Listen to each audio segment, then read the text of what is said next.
കാഴ്ചയും കാര്യത്തിലേക്കും സ്വാഗതം.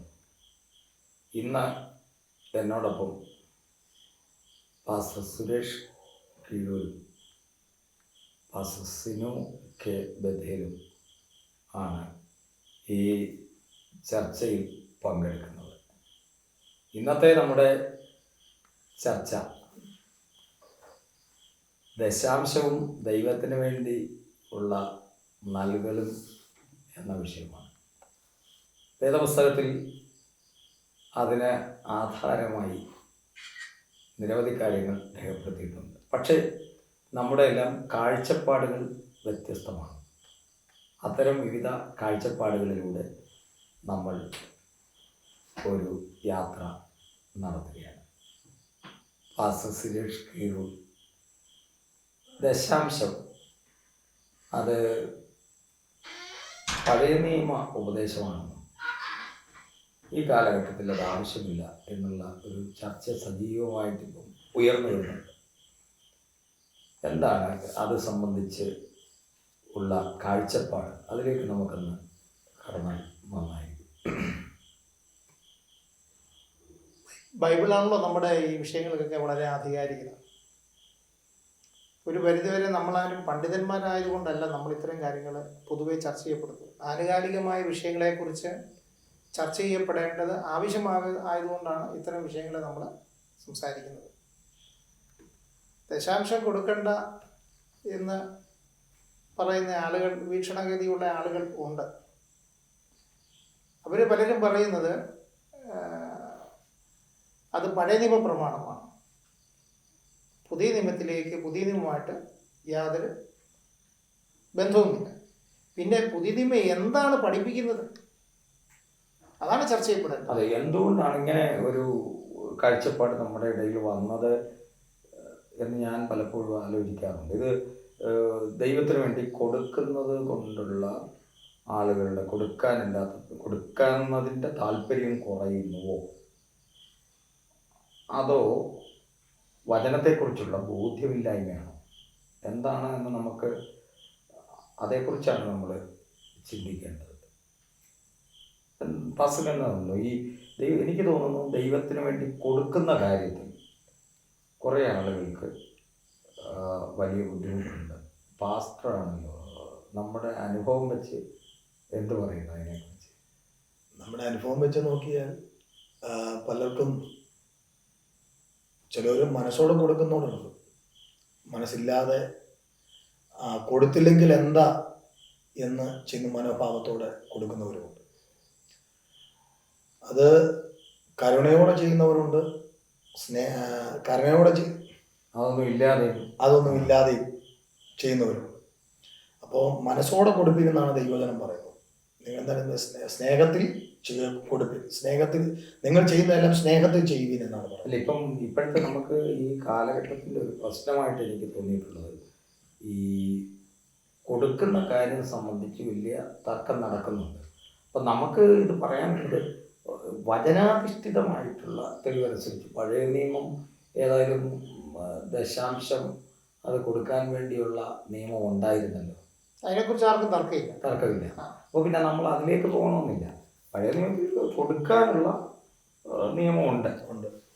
അപ്പോൾ പുതിയ നിയമത്തിലേക്ക് വരുമ്പോൾ ദശാംശം കൊടുക്കുന്നത് വ്യവസ്ഥ ഇല്ല എന്ന് പറഞ്ഞ്, അതിനെക്കുറിച്ച് എനിക്കൊരു വീക്ഷണം വ്യക്തമായി തന്നെ പറയാനുണ്ട്. ഈ ഗിവിങ് എന്ന് പറയുന്നത്, കൊടുക്കുക എന്ന് പറയുന്നത് ദൈവികമാണ്, എല്ലാവർക്കും ഉണ്ടാകണമെന്നില്ല. ദൈവം തന്നെ കൊടുത്തല്ലോ, ദൈവം തന്നെ സർവസ്വവും നമുക്ക് വേണ്ടി നൽകിയതല്ലേ.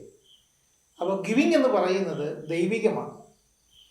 പിന്നെ എന്തുകൊണ്ടാണ് ഈ പഴയ നിയമ കാലഘട്ടത്തിലെ പോലെ പഴയ നിയമ ഉപദേശമാണെന്നും ദശാംശം പുതിയ നിയമത്തിൽ വേണ്ട എന്നും പഠിപ്പിക്കുന്ന ആളുകൾ വർദ്ധിച്ചു വരുന്നുണ്ടോ എന്ന് എനിക്ക് സംശയമുണ്ട്.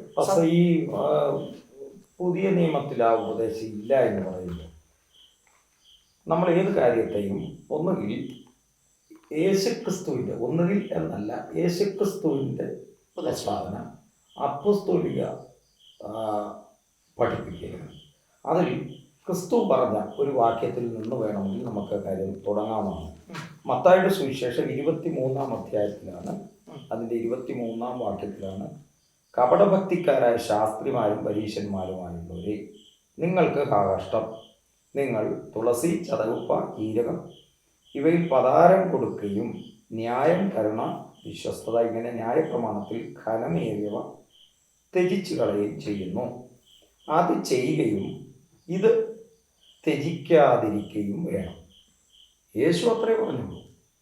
കാരണം ഈ പതാരം അത് ദശാംശം അല്ല, യേശു അവിടെ ദശാംശം കൊടുക്കണമെന്നാണ് പറഞ്ഞിരിക്കുന്നത്.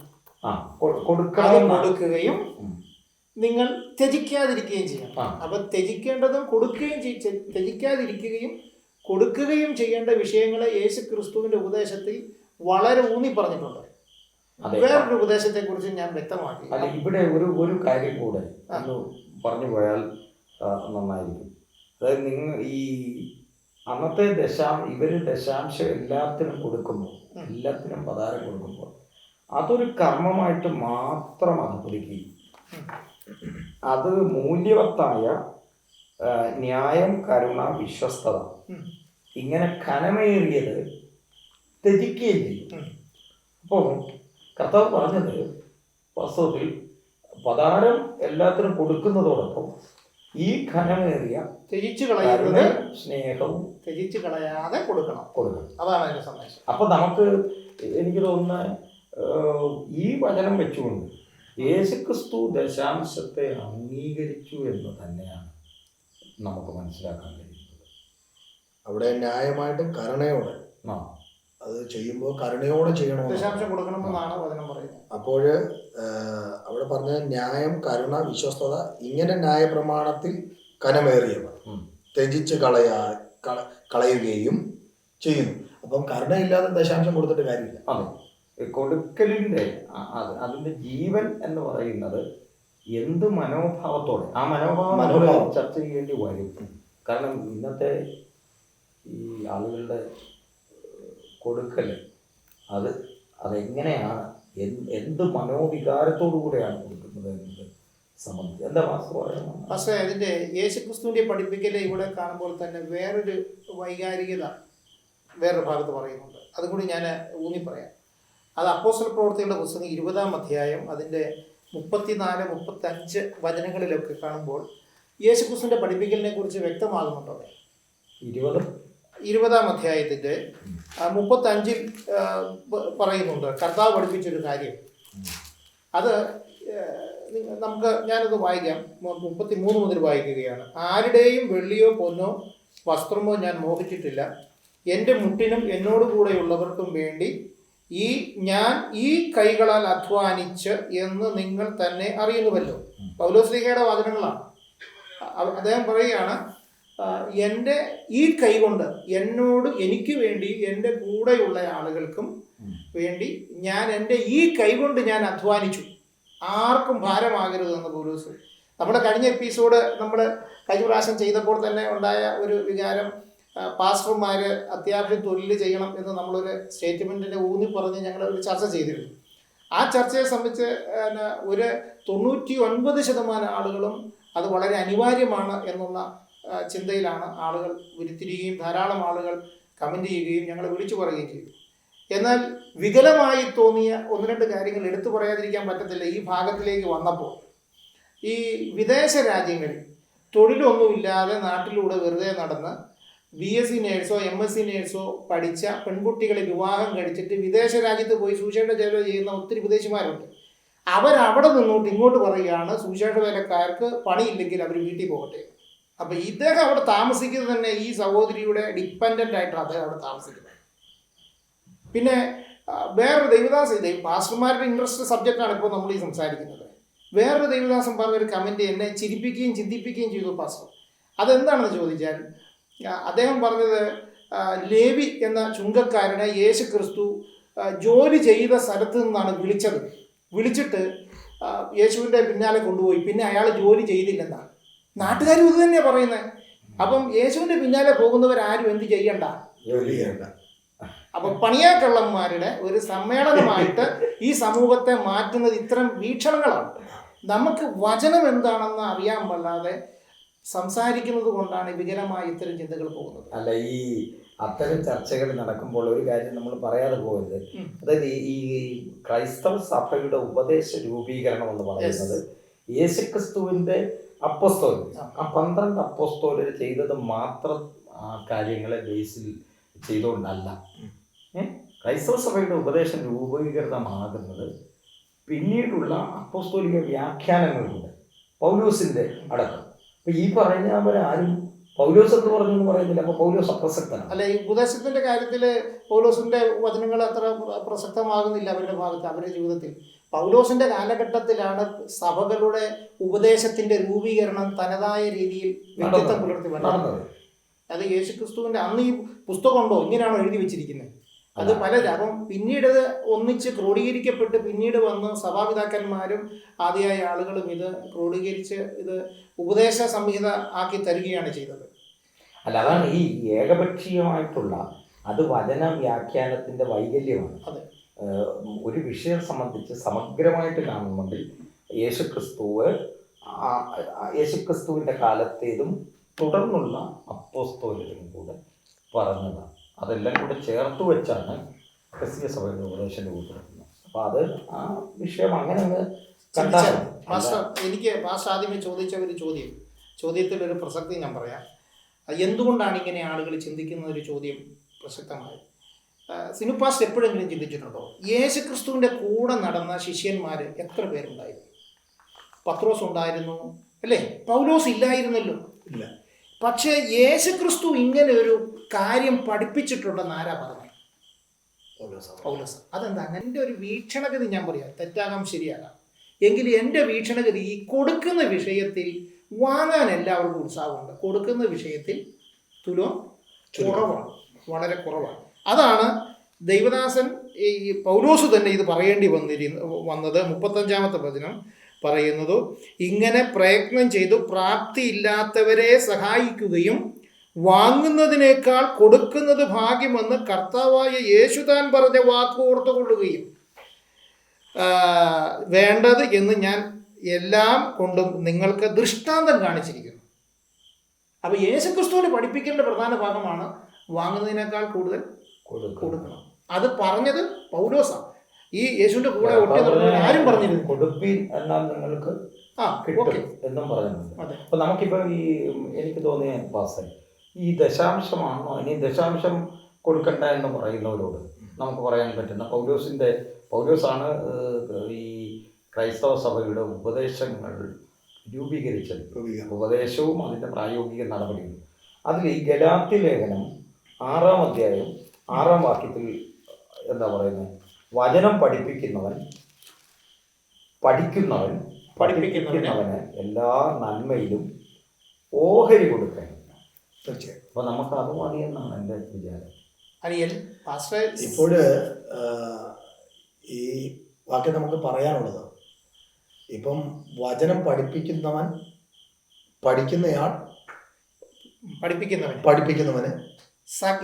എല്ലാത്തിലും ഓഹരി കൊടുക്കണം.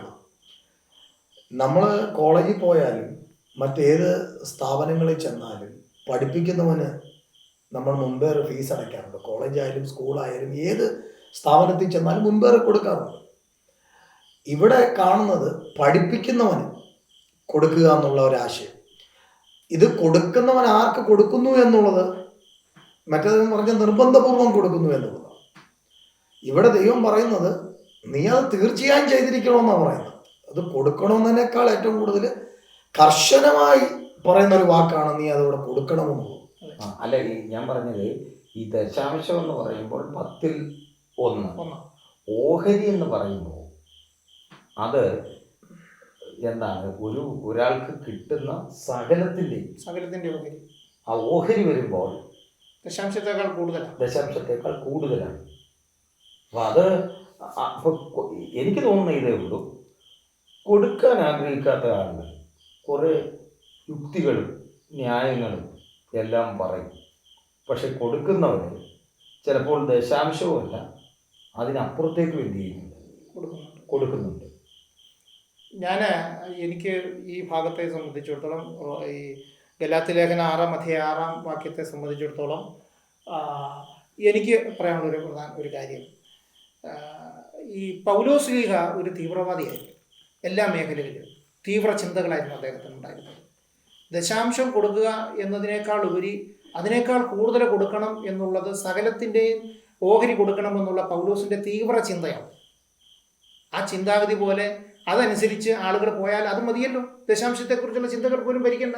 ഇങ്ങനെ പറയുന്ന ആളുകൾ ഒന്നും കൊടുക്കാത്തവരാണ്. ഈ ഓഹരി കൊടുത്താൽ മതി, ദശാംശ ഉപദേശന്മാർക്ക് കൊടുക്കണ്ട എന്ന് പറയുന്നവർ അവരുടെ ആ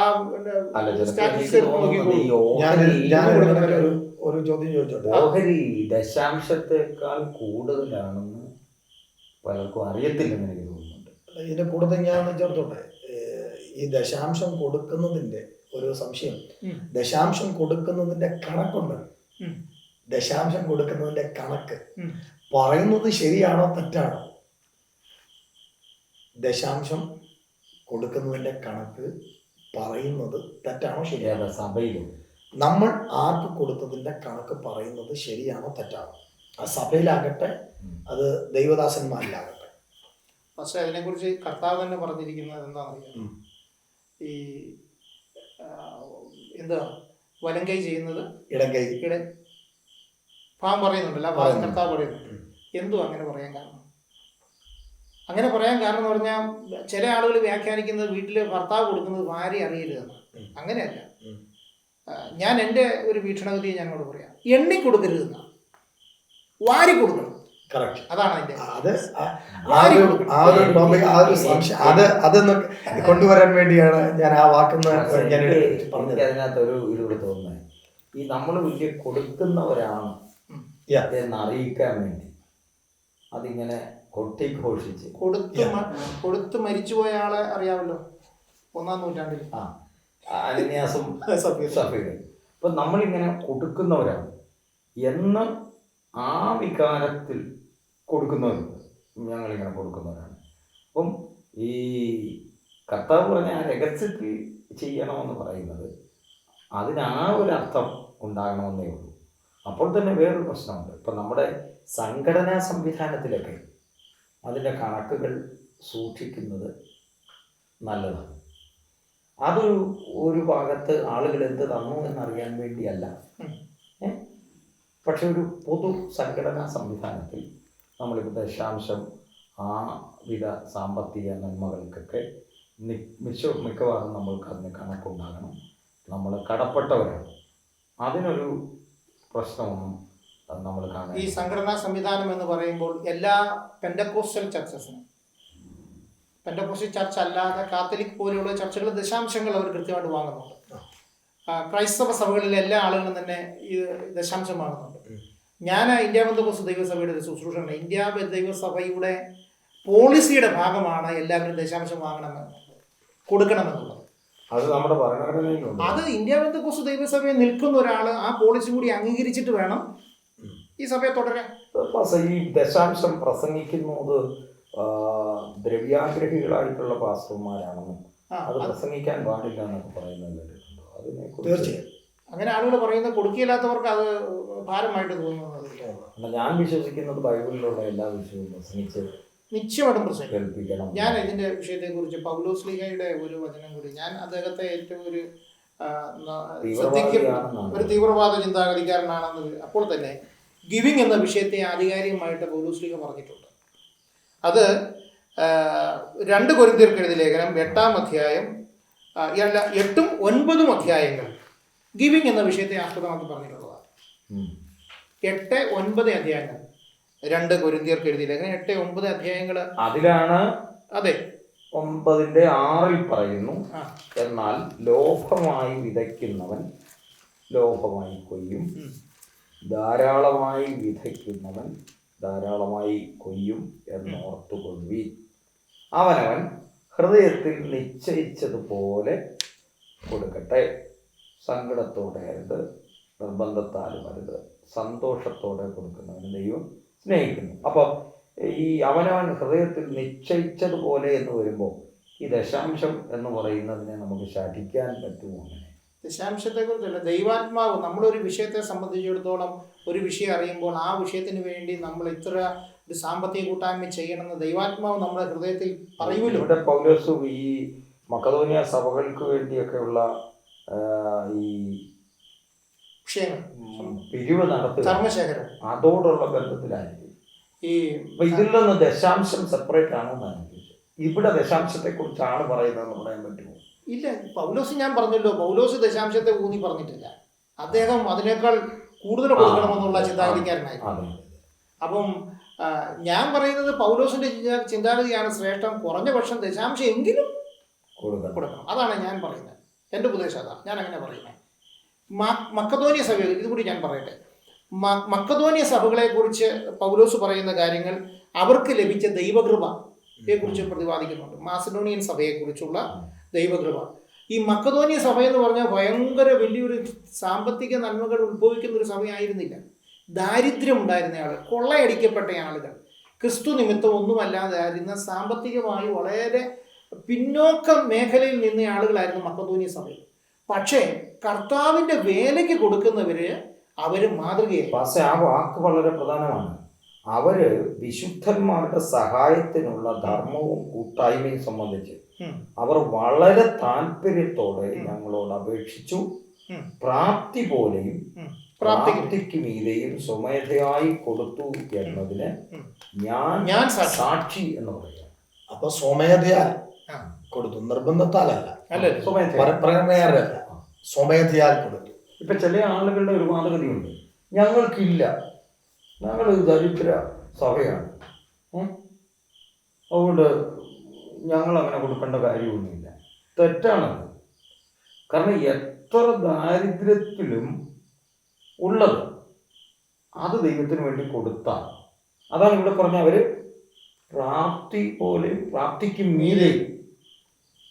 അപ്പം വാസ്തവത്തിൽ നമ്മുടെ സഭകൾ ഏത് ചെറിയ സഭയാണെങ്കിലും, ഇപ്പം നമ്മുടെ ദൈവദാസന്മാരൊക്കെ ഇത്രയൊന്നും കഷ്ടപ്പെടേണ്ടി വരികയില്ല. ഞാൻ പറയുന്നത് ഒരു 5 കുടുംബമുള്ള സഭ, 5 കുടുംബം, 25 പേരെ നോക്കിക്കോ.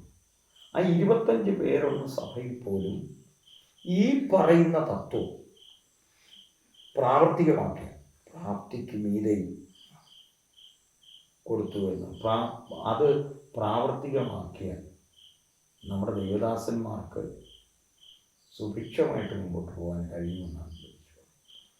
അതുകൊണ്ടല്ലോ ആദ്യം പറഞ്ഞ വാക്ക് കരുണയോടെ കൊടുക്കുക എന്ന് പറയുന്നത്. ആ വാക്കിന്റെ പ്രശസ്തി ഇവിടെയും ഈ വായിച്ച വാക്യത്തിലും കൂടി വരികയാണ്. അപ്പം ആ കരുണയോടെ കൊടുക്കുക. അപ്പം ഇപ്പോൾ വായിച്ച വാക്യം ഒന്നും കൂടെ വായിച്ചാൽ പാസ്റ്റർ, ആ വാക്യം ഒന്നും കൂടെ വായിച്ചാൽ 3-ാം വാക്യമാണ്. ഒരുത്തന് മനസ്സുരുക്കമുണ്ടെങ്കിൽ പ്രാപ്തി ഇല്ലാത്തതുപോലെയല്ല, പ്രാപ്തി ഉള്ളതുപോലെ കൊടുത്താൽ അവന് ദൈവപ്രസാദം ലഭിക്കും. പ്രാപ്തി ഉള്ളതുപോലെ കൊടുത്താൽ. അത് 12-ാം വാക്യം, 12-ാമത്തെ 2 Korinth 8:12. അതെ. അപ്പം അവിടെ പ്രാപ്തി പോലെ കൊടുക്കണമെന്നാ പറയുന്നത്. അതെ. അപ്പൊ പ്രാപ്തി ഉണ്ടായിട്ട് കൊടുക്കാത്തവരോ?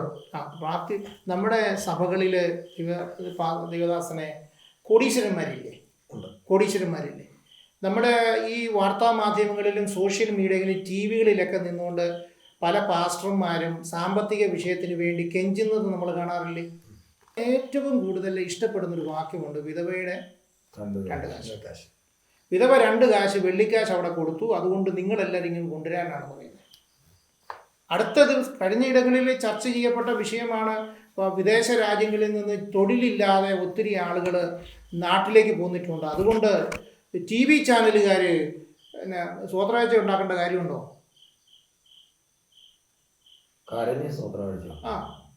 ഗൾഫിൻ്റെ മേഖലയിൽ നിന്ന് ഒത്തിരി ആളുകൾ തൊഴിലില്ലാതെ നാട്ടിലേക്ക് വന്നിരിക്കുന്നു. അതുകൊണ്ട് ഞങ്ങൾക്ക് സ്തോത്രാഴ്ചത 2 വെള്ളിക്കാശ് വിധവ കൊടുത്തു, അത് ശ്രേഷ്ഠമായി കണ്ടു എന്ന് പറയുന്നത്